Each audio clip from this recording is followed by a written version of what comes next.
ನಮಸ್ಕಾರಗಳಿರಿ. Stock market Kannada ಚಾನಲ್ಗೆ ಸ್ವಾಗತ ಸುಸ್ವಾಗತ. ಈ ವಿಡಿಯೋದಲ್ಲಿ ಇವತ್ತಿನ ನಮ್ಮ ಮಾರ್ಕೆಟ್ ಅಲ್ಲಿ ಸುದ್ದಿಯಲ್ಲಿರುವಂತಹ ಇಂಪಾರ್ಟೆಂಟ್ ಶೇರುಗಳ ಬಗ್ಗೆ ತಿಳ್ಕೊಳ್ಳುವಂತ ಪ್ರಯತ್ನವನ್ನು ಮಾಡೋಣ. ಹಾಗೆ ಇವತ್ತಿನ ನಮ್ಮ ಮಾರ್ಕೆಟ್ ಪರ್ಫಾರ್ಮೆನ್ಸ್ ಬಗ್ಗೆ ನಮ್ಮ ಗಿಫ್ಟ್ ನಿಫ್ಟಿ ಯಾವ ಇಂಡಿಕೇಶನ್ ಕೊಡ್ತಾ ಇದೆ, ಏಷ್ಯನ್ ಮಾರ್ಕೆಟ್ಸ್ ಯಾವ ರೀತಿ ಟ್ರೇಡ್ ಆಗ್ತಿದೆ, ಪಾಸಿಟಿವ್ ಇದೆಯಾ ನೆಗೆಟಿವ್ ಇದೆಯಾ, ಇದ್ರ ಬಗ್ಗೆ ಕೂಡ ತಿಳ್ಕೊಳ್ಳೋಣ. ಮೊದಲಿಗೆ ಡಿಸ್ಕ್ಲೇಮರ್ ಕೊಡ್ಲಿಕ್ಕೆ ಇಷ್ಟಪಡ್ತೀನಿ. ಇಲ್ಲಿ ಕವರ್ ಮಾಡ್ತಿರುವಂತ ಯಾವುದೇ ಸ್ಟಾಕ್ ಅನ್ನು ಕೂಡ ರೆಕಮೆಂಡ್ ಮಾಡ್ತಿಲ್ಲ. ನೀವು ಫರ್ದರ್ ಸ್ಟಡಿ ಮೆಡಿಟೇಷನ್ ತಗೊಳ್ಬಹುದು. ಆಸ್ ಎಜುಕೇಶನಲ್ ಪರ್ಪಸ್ ನಾನು ವಿಡಿಯೋ ನಿಮ್ಮ ಮುಂದೆ ತರ್ತಾ ಇದ್ದೀನಿ. ಹಾಗೆ ನೀವೇನು ಅಕೌಂಟ್ ಓಪನ್ ಮಾಡಿಲ್ಲ ಅಂತಂದ್ರೆ ಅಕೌಂಟ್ ಓಪನಿಂಗ್ ಲಿಂಕ್ ಡಿಸ್ಕ್ರಿಪ್ಷನ್ ಅಲ್ಲಿ ಸಿಗುತ್ತೆ, ಅಕೌಂಟ್ ಓಪನ್ ಮಾಡಬಹುದು. ಹಾಗೆ ಈ ಲಿಂಕ್ ಅಲ್ಲಿ ನೀವೇನಾದ್ರೂ ಸ್ಪೆಸಿಫಿಕ್ ಸರ್ವಿಸ್ ಎಕ್ಸ್ಪೆಕ್ಟ್ ಮಾಡ್ತಿದ್ದೀರಿ ಅಂದ್ರೆ ಅದನ್ನ ಫಿಲ್ ಕೂಡ ಮಾಡಬಹುದು. ಫಾರ್ಮ್ ಸಿಗುತ್ತೆ ನಿಮಗೆ. ಹಾಗೆ ಅಕೌಂಟ್ ಓಪನ್ ಮಾಡುವಾಗ ಏನಾದ್ರೂ ಸಮಸ್ಯೆಗಳಾದ್ರೆ ಅಲ್ಲಿರುವಂತ ನಂಬರ್ಸ್ಗೆ ಕಾಂಟ್ಯಾಕ್ಟ್ ಮಾಡಿ, ನಮ್ಮ ಟೀಮ್ ಇಂದ ನಿಮಗೆ ಹೆಲ್ಪ್ ಸಿಗುತ್ತೆ. ಹಾಗೆ ಸಾಧ್ಯವಾದಷ್ಟು ಅಕೌಂಟ್ ಓಪನ್ ಮಾಡುವಾಗ ಸ್ವಲ್ಪ ಫ್ರೀ ಮಾಡ್ಕೊಂಡು ಸ್ಟಾರ್ಟ್ ಮಾಡಿ, ನಿಮ್ಮ ಕೆಲಸಗಳನ್ನ ಮುಗಿಸಿ ಮೇ ಬಿ 10 ರಿಂದ 15 ನಿಮಿಷ ತಗೊಳ್ಬಹುದು ಅಷ್ಟೇ. ಆದ್ರೆ ಒನ್ ಗೋ ನಲ್ಲಿ ಮಾಡ್ಬಿಟ್ರೆ ನಿಮ್ಗೆ ಕಂಪ್ಲೀಟ್ ಆಗುತ್ತೆ ಬೇಗ. ಮಧ್ಯದಲ್ಲಿ ಏನಾದ್ರೂ ಡಿಸ್ಟರ್ಬೆನ್ಸಸ್ ಆಯ್ತು ಅಂತಂದ್ರೆ ಕೆಲವು ಸಲ ಮಧ್ಯಕ್ಕೆ ನಿಂತ್ಕೊಂಡ್ಬಿಡುತ್ತೆ, ಮುಂದಕ್ಕೆ ಹೋಗೋದೇ ಇಲ್ಲ. ಸ್ವಲ್ಪ ಟೆಕ್ನಿಕಲ್ ಗ್ಲಿಚ್ ಇದೆ, ಅದನ್ನ ಸಾಲ್ವ್ ಮಾಡಕ್ಕೆ ಪ್ರಯತ್ನ ಮಾಡ್ತಿದ್ದಾರೆ. ಬಟ್ ನೀವು ಫ್ರೀ ಆದ್ಮೇಲೆ ಟ್ರೈ ಮಾಡಿದ್ರೆ ಒನ್ ಗೋ ನಲ್ಲಿ ಈಸಿಯಾಗಿ ಅಕೌಂಟ್ ಓಪನ್ ಆಗ್ಬಿಡುತ್ತೆ, ಯಾವುದೇ ರೀತಿ ಸಮಸ್ಯೆ ಆಗದೆ. ನೆಕ್ಸ್ಟ್ ಅಕೌಂಟ್ ಓಪನ್ ಮಾಡುವಾಗ ಈ ಸೆಕ್ಷನ್ ಬರುತ್ತೆ, add funds and scheme selection section. ಇಲ್ಲಿ ಮಿಸ್ ಮಾಡದೆ ಪ್ರೀಮಿಯಂ ಅಕೌಂಟ್ ಅನ್ನ ಸೆಲೆಕ್ಟ್ ಮಾಡಿ, ನಂತರ TRX20 ಸೆಲೆಕ್ಟ್ ಮಾಡಿ. ಇದು ನಿಮಗೆ ಫ್ರೀ ಅಕೌಂಟ್ ಆಗಿರುತ್ತೆ. ಬೇರೆ ಅಕೌಂಟ್ಸ್ ಇಲ್ಲಿ ಏನಿದೆ ಅವುಗಳಿಗೆ ಕೆಲವು ಚಾರ್ಜಸ್ ಇರುತ್ತೆ. ತುಂಬಾ ಜಾಸ್ತಿ ಟ್ರೇಡ್ ಮಾಡ್ತಾರೆ ಅಂತಂದ್ರೆ ಅವರಿಗೆ ಹೆಲ್ಪ್ ಆಗುವಂತ ಇನ್ವೆಸ್ಟರ್ಸ್ ಏನಲ್ಲ. ಹಾಗಾಗಿ TRX20 ಅಥವಾ TRX17 ಸೆಲೆಕ್ಟ್ ಮಾಡಿ. ಎರಡು ಕೂಡ ಫ್ರೀ ಅಕೌಂಟ್ಸ್ ಆಗಿರುತ್ತೆ. ಇನ್ನು ನೆನೆ ಅಮೆರಿಕನ್ ಮಾರ್ಕೆಟ್ ನ ಪರ್ಫಾರ್ಮೆನ್ಸ್ ನೋಡಿದ್ರೆ ಡೌ ಜೋನ್ಸ್ ಅಲ್ಲಿ ನೋಡಬಹುದು 302 ಪಾಯಿಂಟ್ಸ್ 0.62% ಡೌನ್ ಪರ್ಫಾರ್ಮೆನ್ಸ್ ನೋಡ್ಲಿಕ್ಕೆ ಸಿಕ್ಕಿದೆ ನಿನ್ನೆ. ಹಾಗೆ ಓಪನಿಂಗ್ ನೋಡಬಹುದು, ಚೆನ್ನಾಗಿದೆ, ಅಂದ್ರೆ ಫ್ಲಾಟ್ ಇದೆ ಅಂತ ಪಾಸಿಟಿವ್ ಅಲ್ಲ ಅಥವಾ ಅಂತ ನೆಗೆಟಿವ್ ಅಲ್ಲ, ಆ ರೀತಿ ಓಪನಿಂಗ್ ಆಗಿದೆ. ಬಟ್ ನಂತರ ಡೌನ್ ಫಾಲ್ ಕಂಡು ಬಂದಿದೆ, ಮತ್ತೆ ಒಂದಷ್ಟು ಪುಲ್ ಬ್ಯಾಕ್ ಕೂಡ ನೋಡ್ಲಿಕ್ಕೆ ಸಿಕ್ಕಿದೆ ಕೊನೆಯಲ್ಲಿ. ಹಾಗಾಗಿ ಓವರ್ ಆಲ್ 302 ಪಾಯಿಂಟ್ಸ್ 0.62% ಡೌನ್ ಅಲ್ಲಿ ಕ್ಲೋಸಿಂಗ್ ಕೊಟ್ಟಿದೆ. ನಾಸ್ಡಾಕ್ ಕಡೆ ಬಂದ್ರೆ ನಾಸ್ಡಾಕ್ ಅಲ್ಲಿ 54 ಪಾಯಿಂಟ್ಸ್ 0.23% ಪಾಸಿಟಿವ್ ಪರ್ಫಾರ್ಮೆನ್ಸ್ ಇದೆ. ಬಟ್ ನೋಡಬಹುದು ಹೈಲಿ ವಾಲಟೈಲ್ ಪರ್ಫಾರ್ಮೆನ್ಸ್ ಇದೆ, ಅಪ್ ಅಂಡ್ ಡೌನ್ಸ್ ತುಂಬಾನೇ ಕಂಡು ಬಂದಿದೆ. ಸ್ಟಿಲ್ ಸ್ವಲ್ಪ ಮಟ್ಟಿಗೆ ಪಾಸಿಟಿವ್ ಅಲ್ಲಿ ಕ್ಲೋಸಿಂಗ್ ಅನ್ನ ಕೊಟ್ಟಿದೆ ನಾಸ್ಡಾಕ್. ಇನ್ನು FIS DIS ಆಕ್ಟಿವಿಟೀಸ್ ಕಡೆ ಬಂದಿದ್ದಾರೆ. ನಿನ್ನೆ ಕೂಡ FIS 2381 ಕೋಟಿ ನೆಟ್ ಸೆಲ್ಲಿಂಗ್ ಅನ್ನ ಮಾಡಿದ್ದಾರೆ. DIS 1077 ಕೋಟಿ ನೆಟ್ ಬೈಯಿಂಗ್ ಅನ್ನ ಮಾಡಿದ್ದಾರೆ. FIS ಸೆಲ್ಲಿಂಗ್ ಕಂಟಿನ್ಯೂ ಆಗಿದೆ, ಇದೇನು ಅನ್ಸ್ಟಾಪಬಲ್ ಅಂತಾನೆ ಕಾಣಿಸುತ್ತೆ. ಡಿಸೆಂಬರ್ ಮಂತ್ ಅಲ್ಲಂತೂ ಇಲ್ಲಿವರೆಗೂ ಒಂದು ದಿನನೂ ಕೂಡ ಇವರು ನೆಟ್ ಬೈಯರ್ಸ್ ಆಗಿಲ್ಲ, ಕಂಟಿನ್ಯೂಸ್ ಸೆಲ್ಲಿಂಗ್ ಅನ್ನೇ ಮಾಡ್ತಿದ್ದಾರೆ. FIS ಕೂಡ ಒಂದು ದಿನ ನೆಟ್ ಸೆಲ್ಲರ್ಸ್ ಆಗಿಲ್ಲ, ಪ್ರತಿದಿನ ಕೂಡ ಅವರು ಬೈ ಮಾಡ್ತಾನೆ ಇದ್ದಾರೆ, ನೋಡಬಹುದು. ಏನು ನಿನ್ನೆ ಒಂದು ಇಂಪಾರ್ಟೆಂಟ್ ಡೇಟಾ ಬರೋದಿತ್ತು, ಅಮೆರಿಕದ ಅನ್ಎಂಪ್ಲಾಯ್ಮೆಂಟ್ ರೇಟ್ ನೋಡಬಹುದು. ಫೋರ್ಕಾಸ್ಟ್ 4.5% ಇತ್ತು, ಆಕ್ಚುಯಲ್ ಆಗಿ ಬಂದಿರೋದು 4.6%. ಅಂದ್ರೆ ಫೋರ್ಕಾಸ್ಟ್ ಗಿಂತ ಸ್ವಲ್ಪ ಜಾಸ್ತಿ ಬಂದಿದೆ ಅನ್ಎಂಪ್ಲಾಯ್ಮೆಂಟ್ ರೇಟ್. ಮೊನ್ನೆ ನಮ್ಮ ಡೇಟಾ ಕೂಡ ರಿಲೀಸ್ ಆಗಿತ್ತು, ಚೆನ್ನಾಗಿತ್ತು. ಅಂದ್ರೆ ಹಿಂದಿನ ತಿಂಗಳಿಗೆ ಹೋಲಿಸಿದಾಗ ಕಡಿಮೆ ಬಂದಿತ್ತು. ಬಟ್ ಅಮೆರಿಕದಲ್ಲಿ ಸ್ವಲ್ಪ ಅನ್ಎಂಪ್ಲಾಯ್ಮೆಂಟ್ ಜಾಸ್ತಿ ಆಗಿದೆ. ಹಿಂದಿನ ಸಲ 4.4 ಇತ್ತು, ಈಗ 4.6 ಇದೆ. ಅಂದ್ರೆ ಸ್ಲೈಟ್ಲಿ ಅಪ್ ಆಗಿದೆ ಅನ್ಎಂಪ್ಲಾಯ್ಮೆಂಟ್ ರೇಟ್. ಇದು ಸೆಕ್ಯೂರಿಟಿ ಮಾರ್ಕೆಟ್ ಗೆ ಅಷ್ಟೇನು ಒಳ್ಳೆ ಸುದ್ದಿ ಆಗೋದಿಲ್ಲ. ಎಸ್ಪೆಷಲಿ ಫೆಡ್ ರೇಟ್ ಕಟ್ ಮಾಡಬೇಕು ಅಂತಂದ್ರೆ ಜಾಬ್ ಮಾರ್ಕೆಟ್ ಸ್ಟ್ರಾಂಗ್ ಇರಬೇಕು, ಅನ್ಎಂಪ್ಲಾಯ್ಮೆಂಟ್ ರೇಟ್ ಕಡಿಮೆ ಆಗಬೇಕು. ಸ್ಲೈಟ್ಲಿ ಅಪ್ ಆಗಿದೆ. ಇದೇನು ಬಿಗ್ ಡಿಫರೆನ್ಸ್ ಮಾಡುವಂತದ್ದಲ್ಲ, ಯಾಕಂದ್ರೆ ತುಂಬಾ ಡಿಫರೆನ್ಸ್ ಆಗಿಲ್ಲ. 5.5 ಈ ರೀತಿ ಏನ್ ಬಂದಿಲ್ಲ. ಹಂಗೇನಾದ್ರೂ ಬಂದಿದ್ರೆ ನಿನ್ನೆ ಮಾರ್ಕೆಟ್ ರಿಯಾಕ್ಟ್ ಮಾಡಿರೋದು. ಬಟ್ ಸ್ಟಿಲ್ ಸ್ವಲ್ಪ ಜಾಸ್ತಿ ಆಗಿದೆ, ಆ ಕಡೆ ಸ್ವಲ್ಪ ಕನ್ಸರ್ನ್ ಇದ್ದೇ ಇರುತ್ತೆ. ಇನ್ನು ಇಂಡಿವಿಜುವಲ್ ಸ್ಟಾಕ್ ಗಳ ಕಡೆ ನಾವು ಬರೆದರೆ ಓಲಾ ಎಲೆಕ್ಟ್ರಿಕ್ ಮೊಬಿಲಿಟಿ ಇವತ್ತು ಫೋಕಸ್ ಎಲ್ಲ ಇರುತ್ತೆ. ಕಾರಣ ಕಂಪನಿಯ ಪ್ರಮೋಟರ್ ಒಂದಷ್ಟು ಸ್ಟೇಕ್ ಅನ್ನು ಸೇಲ್ ಮಾಡಿರೋ ಬಗ್ಗೆ ಸುದ್ದಿ ಬರ್ತಾ ಇದೆ, ನೋಡಬಹುದು. Bhavish Aggarwal sells Ola electric shares via bulk deal to repay ₹260 crore promoter loan. ಅವರ ಅಂದ್ರೆ ಪ್ರಮೋಟರ್ ಲೋನ್ ಅನ್ನ ತೀರಿಸಲಿಕ್ಕೆ 260 ಕೋಟಿಯನ್ನ ಬಲ್ಕ್ ಡೀಲ್ ಮೂಲಕ ಸ್ಟೇಕ್ ಅನ್ನ ಸೇಲ್ ಮಾಡಿದ್ದಾರೆ. ಈ ಸುದ್ದಿ ಕಾರಣಕ್ಕೆ ಓಲಾ ಎಲೆಕ್ಟ್ರಿಕ್ ಫೋಕಸ್ ಅಲ್ಲಿ ಇರುತ್ತೆ. ಸ್ಟಾಕ್ ಅನ್ನ ವಾಚ್ ಮಾಡಬಹುದು, ಯಾವ ರೀತಿ ಪರ್ಫಾರ್ಮೆನ್ಸ್ ಇವತ್ತು ನೋಡ್ಲಿಕ್ಕೆ ಸಿಗುತ್ತೆ ಸ್ಟಾಕ್ ಅಲ್ಲಿ ಅಂತ.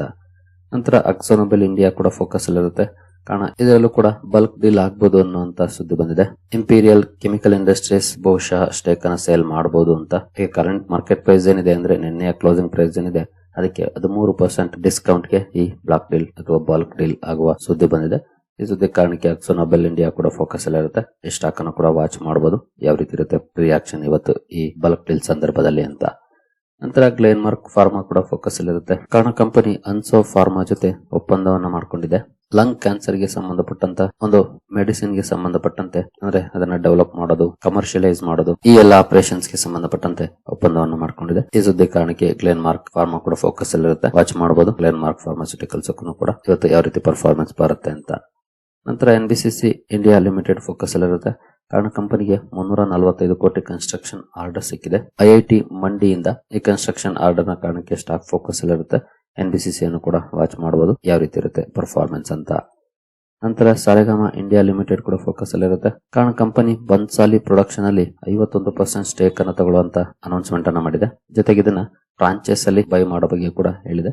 ಈ ಅಕ್ವಿಸಿಷನ್ ಕಾರಣಕ್ಕೆ ಸಾರೆಗಾಮ ಇಂಡಿಯಾ ಕೂಡ ಫೋಕಸ್ ಅಲ್ಲಿ ಇರುತ್ತೆ. ಇದನ್ನು ಕೂಡ ವಾಚ್ ಮಾಡಬಹುದು ಯಾವ ರೀತಿ ಇರುತ್ತೆ ಪರ್ಫಾರ್ಮೆನ್ಸ್ ಅಂತ. ನಂತರ HCL ಟೆಕ್ ಕೂಡ ಫೋಕಸ್ ಅಲ್ಲಿ ಇರುತ್ತೆ.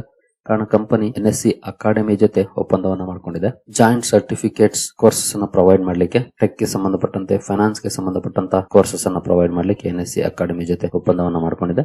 ಈ ಸುದ್ದಿ ಕಾರಣಕ್ಕೆ HCL ಟೆಕ್ ಅನ್ನು ಕೂಡ ವಾಚ್ ಮಾಡಬಹುದು ಯಾವ ರೀತಿ ಇರುತ್ತೆ ರಿಯಾಕ್ಷನ್ ಅಂತ. ನಂತರ ಪ್ರೋಟೀನ್ ಈಗೌ ಟೆಕ್ನಾಲಜಿ ಕೂಡ ಫೋಕಸ್ ಅಲ್ಲಿ ಇರುತ್ತೆ. ಕಾರಣ ಕಂಪನಿಯ ಬೋರ್ಡ್ ಅಪ್ರೂವಲ್ ಅನ್ನು ಕೊಟ್ಟಿದೆ. NSDL ಪೇಮೆಂಟ್ ಬ್ಯಾಂಕ್ ಅಲ್ಲಿ 4.95% ಸ್ಟೇಕ್ ಅನ್ನ ಅಕ್ವೈರ್ ಮಾಡ್ಕೊಳ್ಳಿಕ್ಕೆ. ಈ ಸುದ್ದಿ ಕಾರಣಕ್ಕೆ ಅಥವಾ ಈ ಅಕ್ವಿಸಿಷನ್ ಡಿಸಿಷನ್ ನ ಕಾರಣಕ್ಕೆ ಸ್ಟಾಕ್ ಫೋಕಸ್ ಅಲ್ಲಿ ಇರುತ್ತೆ. ಪ್ರೋಟೀನ್ ಈಗವನ್ನು ಕೂಡ ವಾಚ್ ಮಾಡಬಹುದು ಯಾವ ರೀತಿ ಇರುತ್ತೆ ಪರ್ಫಾರ್ಮೆನ್ಸ್ ಅಂತ. ನಂತರ ಕೇನ್ಸ್ ಟೆಕ್ನಾಲಜಿ ಕೂಡ ಫೋಕಸ್ ಅಲ್ಲಿ ಇರುತ್ತೆ. ಕಾರಣ ಕಂಪನಿ ಮಿತ್ಸುಯಿ ಅಂಡ್ ಕೋ ಜೊತೆ ಒಪ್ಪಂದವನ್ನು ಮಾಡಿಕೊಂಡಿದೆ. ಸೆಮಿಕಂಡಕ್ಟರ್ ಮ್ಯಾನುಫ್ಯಾಕ್ಚರಿಂಗ್ ಆಪರೇಷನ್ಸ್ ಗೆ ಸಂಬಂಧಪಟ್ಟಂತೆ ಒಪ್ಪಂದವನ್ನು ಮಾಡಿಕೊಂಡಿದೆ. ಈ ಸುದ್ದಿ ಕಾರಣಕ್ಕೆ ಕೇನ್ಸ್ ಟೆಕ್ ಅನ್ನು ಕೂಡ ವಾಚ್ ಮಾಡಬಹುದು ಇವತ್ತು. ನಂತರ ವಾರಿ ರಿನ್ಯೂವಬಲ್ ಟೆಕ್ನಾಲಜೀಸ್ ಕೂಡ ಫೋಕಸ್ ಅಲ್ಲಿ ಇರುತ್ತೆ. ಕಾರಣ company 300 megawatt long term PPA project ಗೆ ಸಹಿ ಹಾಕಿದೆ. ಪವರ್ ಪರ್ಚೇಸ್ ಅಗ್ರಿಮೆಂಟ್ ಗೆ ಇಂಟರ್ಸ್ಟೇಟ್ ಟ್ರಾನ್ಸ್ಮಿಷನ್ ಪ್ರಾಜೆಕ್ಟ್ ಇದು. ಈ ಸುದ್ದಿ ಕಾರಣಕ್ಕೆ ವಾರಿ ರಿನ್ಯೂವಬಲ್ ಟೆಕ್ ಅನ್ನು ಕೂಡ ವಾಚ್ ಮಾಡಬಹುದು ಯಾವ ರೀತಿ ಇರುತ್ತೆ ಪರ್ಫಾರ್ಮೆನ್ಸ್ ಇವತ್ತು ಸ್ಟಾಕ್ ಅಲ್ಲಿ ಅಂತ. ನಂತರ ವಿಕ್ರಮ್ ಸೋಲಾರ್ ಕೂಡ ಫೋಕಸ್ ಅಲ್ಲಿ ಇರುತ್ತೆ. ಕಾರಣ ಕಂಪನಿಯ ಬೋರ್ಡ್ 4,371 ಕೋಟಿ ಕ್ಯಾಪಿಟಲ್ ಎಕ್ಸ್ಪೆಂಡಿಚರ್ ಅನ್ನು ಅನೌನ್ಸ್ ಮಾಡಿದೆ. ಅದರಲ್ಲೂ especially battery energy storage system ಗೆ ಸಂಬಂಧಪಟ್ಟಂತ ರೋಡ್ ಮ್ಯಾಪ್ ಅನ್ನು ಕೂಡ ಕಂಪನಿ ಅನೌನ್ಸ್ ಮಾಡಿದೆ. ಹಾಗೆ ಈ ಕ್ಯಾಪೆಕ್ಸ್ ಅನ್ನ ವಯಾ ಡೆಟ್ ಹಾಗೂ ಈಕ್ವಿಟಿಯಿಂದ ಮಾಡೋ ಬಗ್ಗೆ ಕೂಡ ತಿಳಿಸಿದೆ. ಇದರ ಕಾರಣಕ್ಕೆ ವಿಕ್ರಮ್ ಸೋಲಾರ್ ಸ್ಟಾಕ್ ಕೂಡ ಫೋಕಸ್ ಅಲ್ಲಿ ಇರುತ್ತೆ. ಇದನ್ನು ಕೂಡ ವಾಚ್ ಮಾಡಬಹುದು ಯಾವ ರೀತಿ ಇರುತ್ತೆ ಪರ್ಫಾರ್ಮೆನ್ಸ್ ಅಂತ. ನಂತರ CSE ಲಿಮಿಟೆಡ್ ಕೂಡ ಫೋಕಸ್ ಅಲ್ಲಿ ಇರುತ್ತೆ. ಕಾರಣ ಕಂಪನಿ ಟೂಲ್ ಫ್ಯಾಬ್ ಜೊತೆ ಒಪ್ಪಂದವನ್ನ ಮಾಡಿಕೊಂಡಿದೆ. ವಿಂಡ್ ಟರ್ಬೈನ್ ಗೆ ಸಂಬಂಧಪಟ್ಟಂತ ಟವರ್ಸ್ ಅನ್ನ ಸಪ್ಲೈ ಮಾಡಲಿಕ್ಕೆ ಮುಂದಿನ 12 ತಿಂಗಳಲ್ಲಿ 91 ಟವರ್ಸ್ ಸಪ್ಲೈ ಮಾಡುವಂತ ಒಪ್ಪಂದಕ್ಕೆ ಸಹಿ ಹಾಕಿದೆ. ಈ ಸುದ್ದಿ ಕಾರಣಕ್ಕೆ CSE ಕೂಡ ಫೋಕಸ್ ಅಲ್ಲಿ ಇರುತ್ತೆ. ಇದನ್ನು ಕೂಡ ವಾಚ್ ಮಾಡಬಹುದು ಯಾವ ರೀತಿ ಇರುತ್ತೆ ಪರ್ಫಾರ್ಮೆನ್ಸ್ ಅಂತ. ನಂತರ ಡೈಮಂಡ್ ಪವರ್ ಇನ್ಫ್ರಾ ಕೂಡ ಫೋಕಸ್ ಅಲ್ಲಿ ಇರುತ್ತೆ. ಕಾರಣ ಕಂಪನಿಗೆ ರಾಜೇಶ್ ಪವರ್ ಇಂದ ಸಪ್ಲೈ ಆಫ್ ಕೇಬಲ್ಸ್ ಆರ್ಡರ್ ಸಿಕ್ಕಿದೆ. ಕೇಬಲ್ಸ್ ಅನ್ನು ಸಪ್ಲೈ ಮಾಡುವಂತ ಆರ್ಡರ್ ಸಿಕ್ಕಿದೆ. 54 ಕೋಟಿ ಆರ್ಡರ್ ಇದು. ಈ ಸುದ್ದಿ ಕಾರಣಕ್ಕೆ ಡೈಮಂಡ್ ಪವರ್ ಇನ್ಫ್ರಾ ಕೂಡ ವಾಚ್ ಮಾಡಬಹುದು ಯಾವ ರೀತಿ ಇರುತ್ತೆ ಪರ್ಫಾರ್ಮೆನ್ಸ್ ಅಂತ. ನಂತರ ಅಹ್ಲುವಾಲಿಯಾ ಕಾಂಟ್ರಾಕ್ಟ್ ಫೋಕಸ್ ಅಲ್ಲಿ ಇರುತ್ತೆ. ಕಂಪನಿಗೆ ಬಿಹಾರ್ ಸ್ಟೇಟ್ ಟೂರಿಸಂ ಡಿಪಾರ್ಟ್ಮೆಂಟ್ ಇಂದ 888 ಕೋಟಿ ಆರ್ಡರ್ ಸಿಕ್ಕಿದೆ. ಈ ಆರ್ಡರ್ ನ ಕಾರಣಕ್ಕೆ ಅಹ್ಲುವಾಲಿಯಾ ಕಾಂಟ್ರಾಕ್ಟ್ಸ್ ಕೂಡ ಫೋಕಸ್ ಅಲ್ಲಿ ಇರುತ್ತೆ. ಈ ಸ್ಟಾಕ್ ಅನ್ನು ಸಹ ವಾಚ್ ಮಾಡಬಹುದು ಯಾವ ರೀತಿ ಇರುತ್ತೆ ಪರ್ಫಾರ್ಮೆನ್ಸ್ ಇವತ್ತು ಮಾರ್ಕೆಟ್ ಅಲ್ಲಿ ಅಂತ. ನಂತರ ನೀರಜ್ ಸಿಮೆಂಟ್ ಸ್ಟ್ರಕ್ಚರಲ್ಸ್ ಕೂಡ ಫೋಕಸ್ ಅಲ್ಲಿ ಇರುತ್ತೆ. ಕಾರಣ ಕಂಪನಿಗೆ PWAD ಇಂದ 131 ಕೋಟಿ ಆರ್ಡರ್ ಸಿಕ್ಕಿದೆ. ಈ ಆರ್ಡರ್ ನ ಕಾರಣಕ್ಕೆ ನೀರಜ್ ಸಿಮೆಂಟ್ ಸ್ಟ್ರಕ್ಚರಲ್ಸ್ ಕೂಡ ಫೋಕಸ್ ಅಲ್ಲಿ ಇರುತ್ತೆ. ಇದನ್ನು ಸಹ ವಾಚ್ ಮಾಡಬಹುದು ಇವತ್ತು ಯಾವ ರೀತಿ ಇರುತ್ತೆ ಪರ್ಫಾರ್ಮೆನ್ಸ್ ಅಂತ. ನಂತರ ರೈಲ್ಟೆಲ್ ಕಾರ್ಪೊರೇಷನ್ ಸುದ್ದಿಯಲ್ಲಿರುತ್ತೆ. ಕಾರಣ ಕಂಪನಿಗೆ ಸುಮಾರು 27 ಕೋಟಿ ಆರ್ಡರ್ ಸಿಕ್ಕಿದೆ. ಈ ಆರ್ಡರ್ ನ ಕಾರಣಕ್ಕೆ ರೈಲ್ಟೆಲ್ ಅನ್ನು ಕೂಡ ವಾಚ್ ಮಾಡಬಹುದು ಯಾವ ರೀತಿ ಇರುತ್ತೆ ಪರ್ಫಾರ್ಮೆನ್ಸ್ ಅಂತ. ನಂತರ ಇವತ್ತು 2 IPOಗಳ ಲಿಸ್ಟಿಂಗ್ ಇದೆ. ನೆಪ್ರೋಕೇರ್ ಹೆಲ್ತ್ ಲಿಸ್ಟ್ ಆಗ್ತಾ ಇದೆ. ಗ್ರೇ ಮಾರ್ಕೆಟ್ ಪ್ರೀಮಿಯಂ ನೋಡಬಹುದು. ಆಸ್ ಆಫ್ ನೌ 8% ನೋಡ್ಲಿಕ್ಕೆ ಕಾಣ್ತಾ ಇದೆ. ನೋಡೋಣ ಎಷ್ಟಕ್ಕೆ ಲಿಸ್ಟ್ ಆಗುತ್ತೆ ಅಂತ. ಏನು ಪಾರ್ಕ್ ಮೆಡಿವರ್ಲ್ಡ್ ಕೂಡ ಇವತ್ತು ಲಿಸ್ಟಿಂಗ್ ಇರುತ್ತೆ. ಜಸ್ಟ್ 3% ಪ್ರೀಮಿಯಂ ಇದೆ. ನೋಡೋಣ ಎಷ್ಟಕ್ಕೆ ಲಿಸ್ಟ್ ಆಗ್ತವೆ ಈ 2 ಕಂಪನಿಗಳು ಅಂತ. ಏನು KSH ಇಂಟರ್ನ್ಯಾಷನಲ್ ನಿನ್ನೆ ತಾನೇ ಓಪನ್ ಆಗಿದೆ. ನಾಳೆವರೆಗೂ ಓಪನ್ ಇರುತ್ತೆ. ಗ್ರೇ ಮಾರ್ಕೆಟ್ ಪ್ರೀಮಿಯಂ ನೋಡಬಹುದು. ಜಸ್ಟ್ 1.5% ಇದೆ. ನಿನ್ನೆ 0 ಇತ್ತು. ಇವತ್ತು ಆಸ್ ಆಫ್ ನೌ 1.5% ನೋಡ್ಲಿಕ್ಕೆ ಕಾಣ್ತಾ ಇದೆ. ಇನ್ನು ಗಿಫ್ಟ್ ನಿಫ್ಟಿ ಕಡೆ ಬಂದ್ರೆ ಗಿಫ್ಟ್ ನಿಫ್ಟಿಯಲ್ಲಿ ಯಾವ ರೀತಿ ಪರ್ಫಾರ್ಮೆನ್ಸ್ ಇದೆ ಅಂತ ಆಸ್ ಆಫ್ ನಾವು ನೋಡಬಹುದು. ಗಿಫ್ಟ್ ನಿಫ್ಟಿಯಲ್ಲಿ 15 ಪಾಯಿಂಟ್ಸ್ ಅಥವಾ 0.06% ಪಾಸಿಟಿವ್ ಪರ್ಫಾರ್ಮೆನ್ಸ್ ನೋಡಲಿಕ್ಕೆ ಕಾಣ್ತಾ ಇದೆ. ನಿಕ್ಕೈ ಕೂಡ ಪಾಸಿಟಿವ್ ಇದೆ ಸ್ವಲ್ಪ ಮಟ್ಟಿಗೆ. ಸ್ಟ್ರೈಟ್ ಟೈಮ್ ಸ್ಯಾಮ್ಸಂಗ್ ನೆಗೆಟಿವ್ ಅಲ್ಲಿ ಟ್ರೇಡ್ ಆಗ್ತಿದೆ. ಇನ್ನು ಉಳಿದ ಮಾರ್ಕೆಟ್ಸ್ ಪಾಸಿಟಿವ್ ಇದೆ. ಶಾಂಘೈ ಕಾಂಪೋಸಿಟ್ ಮಾತ್ರ ಸ್ವಲ್ಪ ನೆಗೆಟಿವ್ ಇದೆ.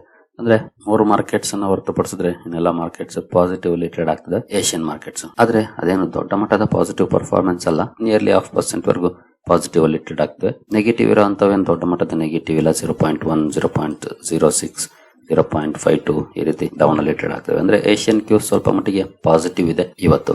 ಹಾಗೆ ಗಿಫ್ಟ್ ನಿಫ್ಟಿ ಕೂಡ ಅಂತ ದೊಡ್ಡ ಮಟ್ಟದ ಪಾಸಿಟಿವ್ ಆಗಲಿ ಅಥವಾ ನೆಗೆಟಿವ್ ಆಗಲಿ ರಿಯಾಕ್ಷನ್ ಕೊಡ್ತಿಲ್ಲ. ಫ್ಲಾಟಿಶ್ ಆಗಿ ಟ್ರೇಡ್ ಆಗ್ತದೆ. ಹಾಗೆ ಡೌ ಜೋನ್ಸ್ ಫ್ಯೂಚರ್ಸ್ ಸ್ವಲ್ಪ ಮಟ್ಟಿಗೆ ಪಾಸಿಟಿವ್ ಇದೆ. 65 ಪಾಯಿಂಟ್ಸ್ 0.14% ಅಪ್ ಅಲ್ಲಿ ಟ್ರೇಡ್ ಆಗ್ತಿದೆ ಆಸ್ ಆಫ್ ನೋ. ನೋಡೋಣ ನಮ್ಮ ಮಾರ್ಕೆಟ್ ಅಲ್ಲಿ ಇವತ್ತು ಯಾವ ರೀತಿ ಪರ್ಫಾರ್ಮೆನ್ಸ್ ಇರುತ್ತೆ ಅಂತ. ಆಸ್ ಆಫ್ ನೋ ಸ್ವಲ್ಪ ಮಟ್ಟಿಗೆ ಪಾಸಿಟಿವ್ ಇದೆ ಇಂಡಿಕೇಶನ್ಸ್. ಇನ್ನು ಕ್ರೂಡ್ ಕಡೆ ಬಂದ್ರೆ ಕ್ರೂಡ್ ಅಲ್ಲಿ ನಿಯರ್ಲಿ 1% ಪಾಸಿಟಿವ್ ಇದೆ. ಬಟ್ 59.60 ರೇಂಜ್ ಅಲ್ಲಿ ಟ್ರೇಡ್ ಆಗ್ತಿದೆ ಕ್ರೂಡ್. ಗೋಲ್ಡ್ ಅಲ್ಲೂ ಕೂಡ ಸ್ವಲ್ಪ ಮಟ್ಟಿಗೆ ಪಾಸಿಟಿವ್ ಪರ್ಫಾರ್ಮೆನ್ಸ್ ಇದೆ. ಈಕ್ವಿಟಿ ಮಾರ್ಕೆಟ್ಸ್ ಅಂಡರ್ ಪರ್ಫಾರ್ಮೆನ್ಸ್ ಮಾಡಿದ್ರೆ ಅಬ್ವಿಯಸ್ಲಿ ಗೋಲ್ಡ್ ಒಳ್ಳೆ ಪರ್ಫಾರ್ಮೆನ್ಸ್ ಅನ್ನ ಮಾಡುತ್ತೆ ಅಂತ ಪ್ರಾಬಬಿಲಿಟಿನೇ ಜಾಸ್ತಿ. ಅದಕ್ಕೆ ತಕ್ಕಂತ ಪರ್ಫಾರ್ಮೆನ್ಸ್ ಗೋಲ್ಡ್ ಅಲ್ಲಿ ಇತ್ತೀಚಿನ ದಿನಗಳಲ್ಲಿ ನೋಡ್ಲಿಕ್ಕೆ ಕಾಣ್ತಾ ಇದೆ. So over all negative indication ಏನಿಲ್ಲ, ಪಾಸಿಟಿವ್ ಇಂಡಿಕೇಶನ್ ಇದೆ. Let's hope for the best. ಸರಿಗಳೇರಿ, ಈ ಎಲ್ಲ ಅಪ್ಡೇಟ್ಸ್ ನಿಮಗೆ ಇಷ್ಟ ಆಗಿದೆ ಅನ್ಕೊಳ್ತೀನಿ.